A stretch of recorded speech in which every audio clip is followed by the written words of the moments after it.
He told me I'd never match his status, that my dreams were too small for his world. I smiled, but deep down, I promised myself he'd regret underestimating. Stick with me while I share my story, and if it touches you, don't forget to support our channel by hitting that subscribe button, dropping a like, and sharing it with the people you care about. My name is Clara Wynn. I was always kind-hearted and ambitious, but my husband, Derek Lawson, made me feel small. Derek was wealthy, confident, and proud, but there was an arrogance about him that no one could miss. From the day we met, he had a way of looking down at my dreams. He would dismiss my ideas with a laugh and tell me that I'd never fit in his world. At first, I tried to ignore it, telling myself love could overcome pride. But deep inside, each word cut me like a knife. Our home was beautiful, filled with luxury that most people could only dream of. Yet every day, I felt like a guest in my own life. Derek would invite his friends over and make jokes about my simple taste. "Clara, don't worry about understanding this," he said once during a dinner party, smirking. "Some things are just out of your league." I forced a smile and nodded, hiding the hurt that was growing inside me. I won't lie, there were moments I questioned myself. Was I too ordinary? Was I really not enough for someone like him?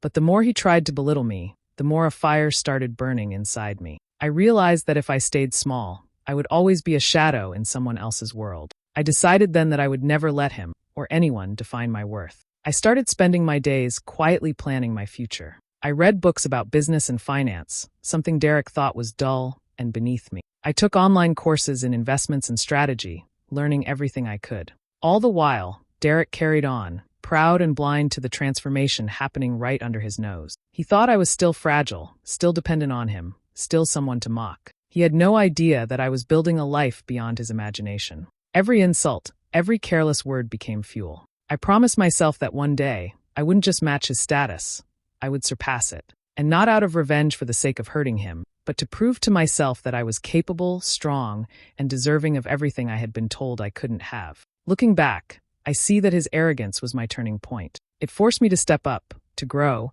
and to claim a life that was truly mine. What he saw as weakness became my greatest strength. And the best part? I never had to fight him directly. I simply rose silently, steadily, and powerfully. It wasn't until a Saturday evening dinner that I realized just how cruel Derek could be. His friends were over, laughing and talking about their achievements, and I tried to join in. I mentioned my small freelance project, hoping for a friendly conversation. Instead, Derek let out a low chuckle and shook his head. "Oh, Clara, that's cute," he said, smirking at his friends. "She thinks she's building something big. It's adorable, really." His friends laughed politely, unsure how to react, but the sting in his words hit me hard. I felt every eye in the room on me, weighing me, judging me. My cheeks burned, but I swallowed my pride and tried to smile. Later, as the evening went on, the comments kept coming. Derek would lean close to his friends and whisper sarcastic remarks about my outfits, my taste in home decor, even the way I laughed. I couldn't believe he could be so thoughtless, so deliberate. Every word felt like a knife slicing through the confidence I had worked so hard to build. I excused myself to the kitchen, feeling trapped in my own home. My hands trembled slightly as I poured a glass of water. I wanted to cry, to scream, to tell him how much his words hurt. But something inside me shifted. I realized that giving him the satisfaction of seeing me broken would only make him stronger. I had to find another way. Sitting alone, I thought about the future. I thought about the countless hours I had spent dreaming quietly, working on small projects, and hoping for a life where I could be respected. I realized that Derek didn't define me. He never had. He was arrogant, blind, and small-minded, and his opinions held no real power over my potential. That night, a seed of determination took root. I didn't want revenge in the way people think, yelling, confronting, or embarrassing him. No, I wanted something more powerful. I wanted to prove, quietly and unmistakably, that I could rise above the limitations he placed on me. I wanted to build a life so full, so impressive, that his words would become meaningless. I left the kitchen and rejoined the group, smiling as though nothing had happened. Derek noticed, of course, but he misread my composure as weakness. I let him. Every time he sneered or made another subtle jab, it reminded me why I had to be patient, why I had to plan, and why I had to be relentless. By the end of the night, I felt a strange mix of humiliation and power. Humiliation, because his betrayal hurt in a way I hadn't expected. Power, because I realized that the energy he wasted trying to belittle me could now fuel my own rise. I wouldn't stay trapped in his shadow. I wouldn't let him define my worth. And deep inside, I promised myself one quiet thing. The day I surpassed him, the day my life outshined his, would come. I would do it not with anger, but with the silent strength of someone who refused to be underestimated. The night of the gala was supposed to be perfect. I had spent hours choosing my dress, rehearsing polite conversation, and preparing for an evening among the city's elite. Derek, of course, was effortlessly charming, moving from group to group, commanding attention. I tried to keep up, but even small mistakes seemed magnified under his scrutiny. It happened during a toast. I accidentally mispronounced a name, a simple slip that any guest could have overlooked. But Derek's reaction was immediate and cruel. "Clara, really? That's embarrassing," he whispered sharply, loud enough for nearby colleagues to hear. His face twisted into a smirk, as if my mistake were proof of some imaginary inadequacy. The room shifted with awkward glances, and I felt my heart sink. I could feel the heat in my chest, a mixture of humiliation and rising anger. For years, I had tolerated his condescension in private, but this was public, deliberate, and unmistakable. Derek wasn't just arrogant, he was selfish and cruel, willing to put me down in front of people who barely knew me. The realization stung more than the embarrassment itself. He enjoyed reminding me where he thought I belonged. As the evening went on, I watched him closely. He laughed at his own jokes, accepted compliments, and maneuvered through conversations without a single thought for anyone else. I saw firsthand the depth of his arrogance. I also saw the gap between us, not money or status, but respect and decency. I was married to a man who measured worth by others' approval and dismissed kindness as weakness. That night, something shifted inside me. I no longer wanted to quietly endure his superiority. I didn't want to argue with him, plead, or explain myself. Instead, I felt a calm determination taking. If he thought he could define my life, he was wrong. If he believed he could make me small, he hadn't accounted for what I was capable of. I began to plan silently and methodically. I imagined a life where I could stand independently, where I could succeed without leaning on him or seeking his approval. I thought about the skills I could develop, the opportunities one could seize, and the people I could learn from. Every insult, every public humiliation fueled a strategy. I would leave quietly, rise steadily, and thrive in a world he had underestimated me for. By the end of the night, while Derek basked in attention, I felt a quiet power growing inside me. I didn't need to confront him immediately. I didn't need to announce my plans.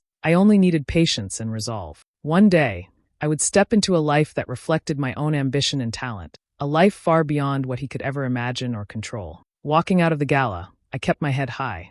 The embarrassment remained, but it no longer weighed me down. Instead, it became a spark, igniting a drive I had never felt before. I understood that his arrogance was my signal, his selfishness my roadmap. I would not just survive, I would succeed, carefully and undeniably, on my own terms. After the gala, I realized that to leave Derek's shadow behind, I needed more than determination, I needed knowledge. I began searching for ways to understand money, investments, and business strategy. That's when I discovered an exclusive mentorship program designed for ambitious women who wanted to create real financial independence. I enrolled quietly, using a separate email and phone number, so Derek would never know. The program introduced me to concepts I had never considered before: risk analysis, investment diversification, property development, and even brand creation. Each lesson felt like a key unlocking doors I hadn't realized were closed to me. I spent hours after work studying, taking notes, and mapping out ideas for a future I now imagined clearly. It was during this program that I met Maxine, a former Wall Street strategist who had built multiple businesses from scratch. She was sharp, confident, and unapologetically ambitious.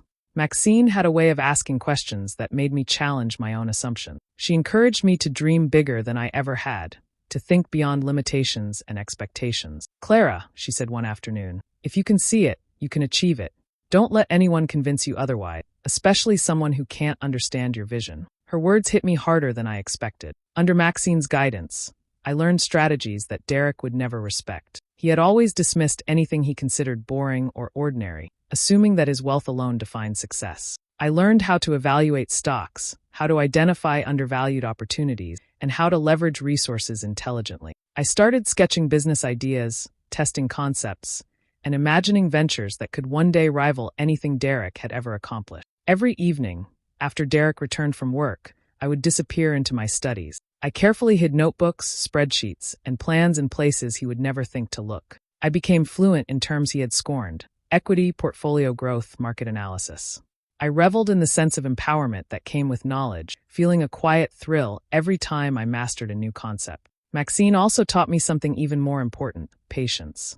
She reminded me that real success wasn't about flashy displays or instant gratification. It was about discipline, foresight, and timing. I started setting small, achievable goals, each one a step toward independence. I imagined the day when I would no longer need Derek's approval, when I could walk into a room with my own authority and confidence. With each lesson, my confidence grew. The humiliation and betrayal Derek had inflicted no longer felt like chains. They became fuel. I could see a path forward, one that would not only give me financial freedom, but also personal power. I was building a life on my own terms, quietly, strategically, and deliberately. By the time the program ended, I was transformed. I had a blueprint for a future Derek could never anticipate. I had tools, strategies, and a mentor guiding me, and most importantly, I had the belief that I could achieve more than anyone, even him, thought possible. I was no longer just surviving, I was preparing to thrive. After months of learning and planning, I decided it was time to act. I wanted to create something that was entirely my own, something Derek could never claim or control. Quietly, I started my first venture,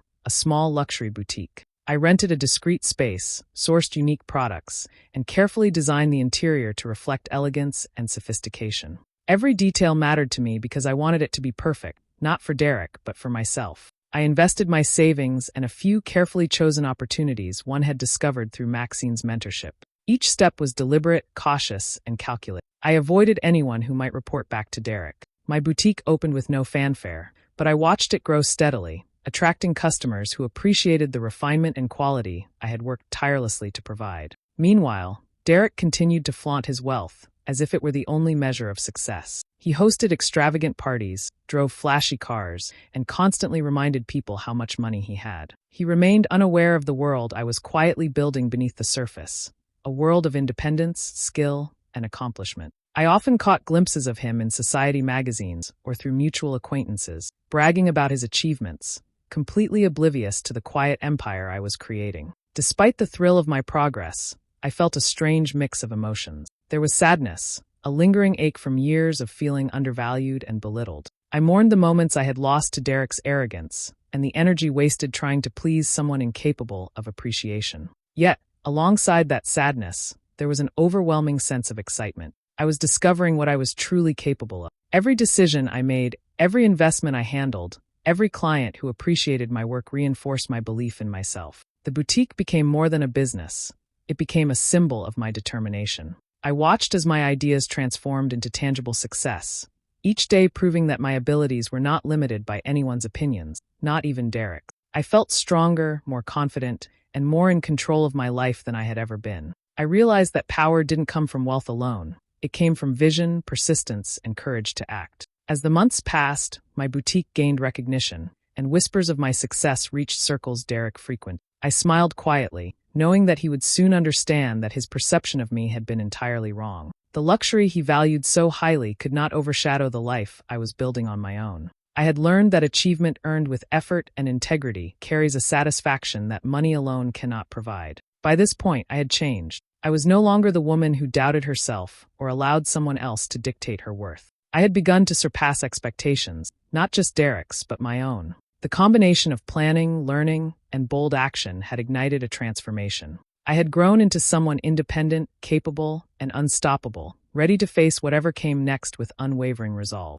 Derek loved to talk about himself. At a weekend gathering with his closest friends, he couldn't stop bragging about his investments, his cars, and the extravagant trips he had taken. Between laughs, he tossed a casual comment about me, smirking as though my presence was merely decorative. "Clara tries," he said, "but she'll never understand how the real world works. It's just not her style." His friends chuckled uneasily, sensing the sharpness behind his words.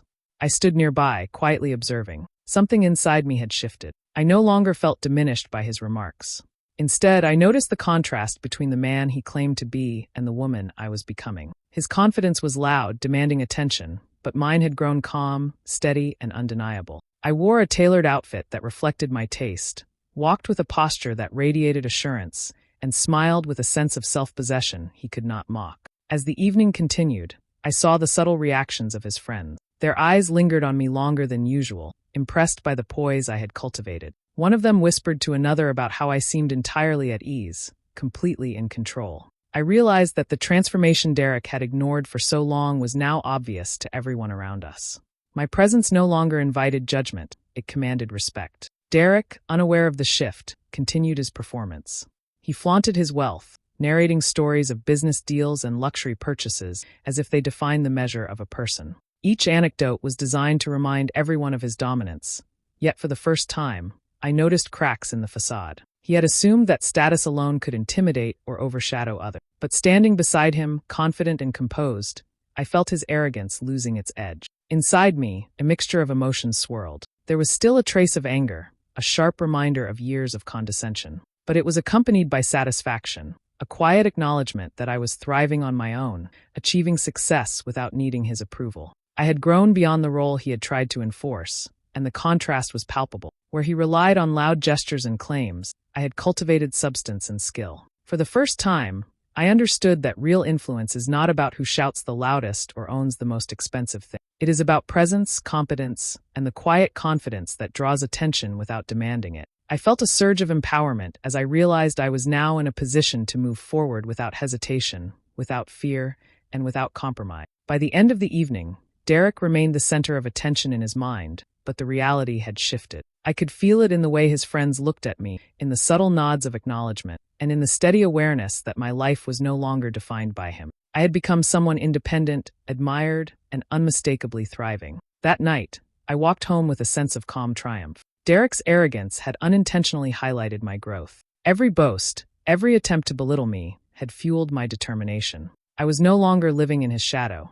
I was fully stepping into the life I had created, and nothing he said could undo it. The morning I opened the doors to my first boutique, I felt a thrill I had never experienced before. Everything was arranged exactly as I envisioned. The lighting soft but inviting, the displays showcasing carefully chosen pieces that reflected both elegance and creativity. Customers began arriving within hours, drawn by word of mouth and the unique charm of the store. By the afternoon, the boutique was bustling, and I realized with quiet satisfaction that I had created something people genuinely admired. For weeks, the success continued. Sales exceeded my expectations, and clients returned not just for the products, but for the experience I had carefully crafted. Each positive comment, each appreciative glance, was a confirmation that I was capable of more than Derek had ever imagined. I had built this entirely on my own, and the sense of independence was intoxicating. With my newfound confidence and credibility, I started attending high-profile gatherings and elite events alone. For the first time in years, I moved through these circles without Derek at my side. I was introduced to influential figures who respected my vision and expertise, people who recognized the boutique as a genuine accomplishment. I dressed with intention, spoke with poise, and carried myself with a quiet authority that drew admiration. For once, I felt fully visible, not just as Derek's wife, but as Clara Wynne, the woman behind her own success. Meanwhile, Derek remained completely unaware of the extent of my achievement. He continued with his extravagant lifestyle, oblivious to the boutique that was quietly making waves in the city. I could sense his underestimation lingering, a reminder that he had never anticipated my potential. The first subtle taste of revenge came unexpectedly. A lifestyle magazine featured my boutique in a glowing review, highlighting how a single woman had launched a brand that rivaled long-established businesses, including Derek's investments. The article mentioned the sophistication, creativity, and business acumen behind my venture, contrasting it with Derek's flashy but superficial enterprise. I read the words with a quiet smile, savoring the knowledge that my success was beginning to speak for itself. At social events, friends and acquaintances began to comment on my accomplishment, noting that I seemed more poised, accomplished, and self-assured than ever before. Derek, still unaware, continued his habitual boasting to anyone who would listen, unaware that the very person he had underestimated was now quietly surpassing him. Each compliment I received felt like a small, satisfying reminder of the years he had doubted me. The boutique's achievements were not only financial but deeply personal. I had transformed fear and humiliation into determination, skill, and triumph. I had taken control of my life, carving out space where I could shine on my own terms. Derek's neglect and arrogance had inadvertently motivated me to succeed, and now the results were impossible to ignore. By the end of that first month, I felt a sense of accomplishment I had never experienced before.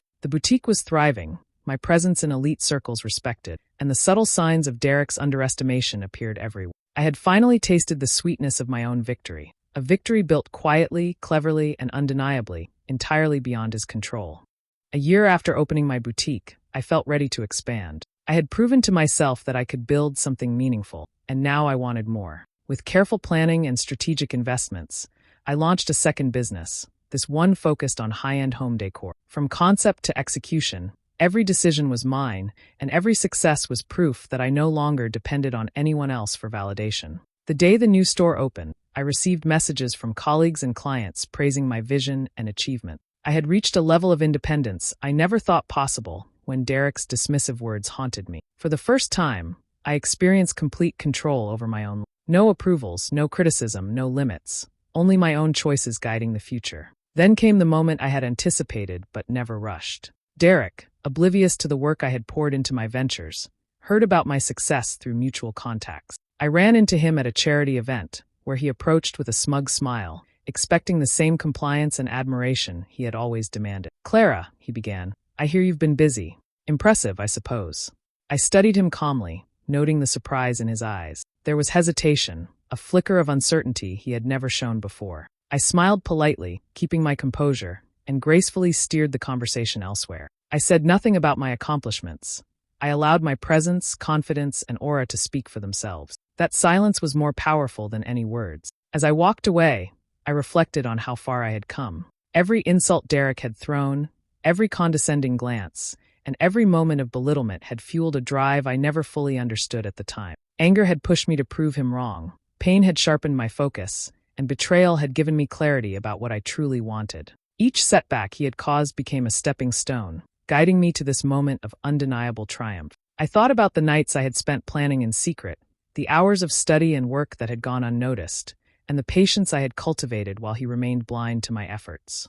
I realized that the woman who now stood confidently in her own power was someone Derek could never control. I had built a life rooted in skill, strategy, and self-belief, a life he could neither take nor diminish. This transformation was more than financial, it was personal. I no longer sought validation from anyone, not even from the man who had once tried to define my worth. I had found strength in independence, satisfaction in creation, and joy in seeing my vision come to life. The successes, both big and small, were milestones in a journey that had turned betrayal into empowerment. By the end of that evening, I felt a quiet, profound peace.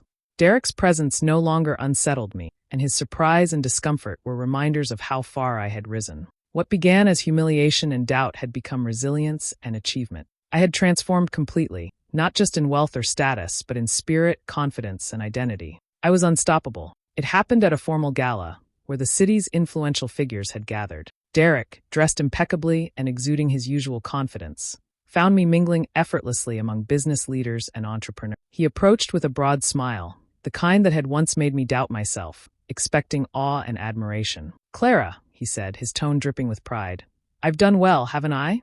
Look at everything I've built. Surely you can appreciate the life I've created." I listened calmly, measuring each word. Derek's expectation was clear. He assumed I would feel inferior, impressed, or at the very least deferential. Instead, I smiled softly, letting the pause stretch between us just long enough to unsettle him. "Derek," I began, my voice steady, "I do appreciate something, my own accomplishments. I've built businesses, created opportunities, and earned recognition in ways you never imagined. I've learned to stand on my own and thrive without relying on anyone's approval, including yours." His expression faltered slightly, a flicker of confusion crossing his face. He opened his mouth, trying to assert dominance again, but I continued, calmly outlining my journey. I told him about the boutique and the second business, about how I had gained financial independence and respect within circles he assumed I would never reach. I didn't need to boast. I spoke clearly, factually, letting the reality of my success shine through. Derek's smirk vanished, replaced by disbelief. For the first time, he was confronted with evidence that he had misjudged me completely. Every assumption, every insult, every dismissive comment he had made over the years now echoed back as proof of his own short-sightedness. He was silent, struggling to find words, and in that silence I felt a quiet triumph. I continued, letting him understand that my life was no longer tethered to his ego or approval. I explained that my success wasn't just financial, it was personal, emotional, and enduring. I had transformed pain into motivation, betrayal into opportunity, and doubt into undeniable achievement. My strength, my independence, and my accomplishments were realities he could neither ignore nor diminish. Around us, the room carried on with its celebrations, but in that moment, I felt as if time had slowed. Derek's usual arrogance could not withstand the truth of what I had been. He had assumed I would remain dependent, timid, and unaware, yet here I was, standing taller, calmer, and more accomplished than he had ever anticipated. Finally, he stepped back, words failing him. The man who had once tried to define my worth was speechless. Every boast, every expectation of admiration, every attempt to belittle me had been turned into a mirror reflecting his own underestimation. I smiled once more, a soft, confident smile that carried no malice, only the quiet satisfaction of someone who had achieved what was thought impossible. Derek had underestimated me, and the reality was undeniable. I had surpassed not just his expectations, but the limitations he had imposed on me. In that confrontation, I realized something profound. Victory did not require shouting, revenge, or drama. It required patience, strategy, and belief in oneself. Derek's silence was my acknowledgement, his disbelief my proof. I had finally arrived, and he could only witness it.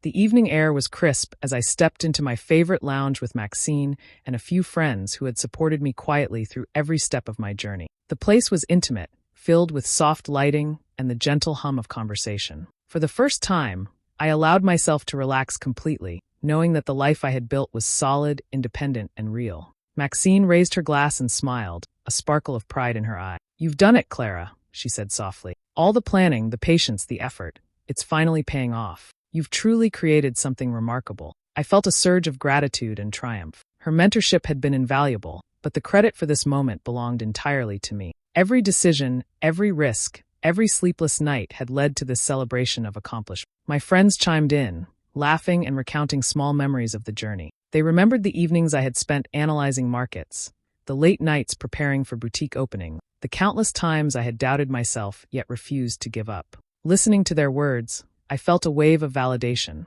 not for recognition from strangers, but for the quiet perseverance that had transformed my life. I raised my glass and looked around the table, savoring the feeling of shared joy. The weight of the past, the ridicule, the underestimation, the relentless pressure from Derek, seemed to melt away. All of it had become fuel, not a chain. Every obstacle, every slight, every moment of betrayal had shaped me into someone stronger, wiser, and unstoppable. I felt my heart swell with pride and fulfillment. Later, as the evening drew on, I found a quiet moment to myself, gazing out at the city lights.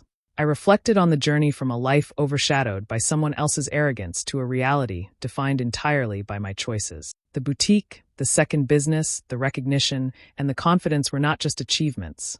They were symbols of my determination, resilience, and courage. I realized that success measured in money or admiration was fleeting, but success built on self-belief and effort was enduring. I whispered to myself, almost like a mantra. He told me I'd never match his status. I didn't just match it, I surpassed it. And I did it on my own terms. The words carried a weight of satisfaction and liberation. No one had pushed me forward, no one had handed me opportunities, and no one had guided my ambitions but me. This life, this success, this independence, it was mine entirely. The sense of empowerment was profound. I no longer carried the fear of judgment, the sting of criticism, or the pain of being underestimated. Betrayal had been transformed into a source of strength. Doubt had become motivation, and every act of dismissal had ignited the fire that led me here. For the first time, I felt fully complete, fully respected, and fully in control of the story I was writing for myself. I smiled, taking a deep breath, feeling the thrill of a journey that had started in humiliation and ended in triumph. Surrounded by friends who believed in me, guided by Maxine's wisdom, and fueled by my own determination, I knew one thing for certain. I had turned betrayal into victory, and nothing could ever take that from me. Do you think I made the right choice by standing up for myself and leaving Derek behind, or should I have tried to make it work? I'd love to hear your thoughts in the comments.